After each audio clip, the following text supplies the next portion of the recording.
Ayan, ang baby Jethro. First time namin nilagay sa walker, guys. Para siya ay makakain ng Cerelac. Ayan. Ayan. Ngayong araw namin nilagay. Pinakauna naming araw talaga na nilagay namin siya sa walker.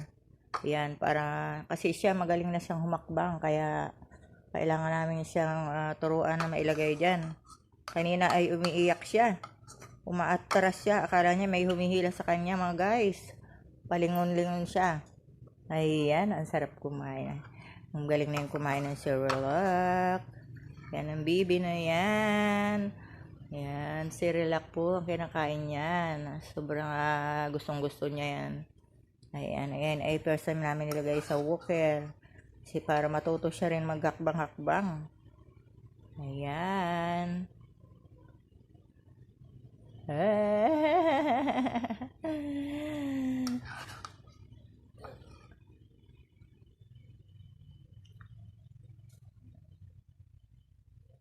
Ayan. Hello, baby Jethro. Hello, baby.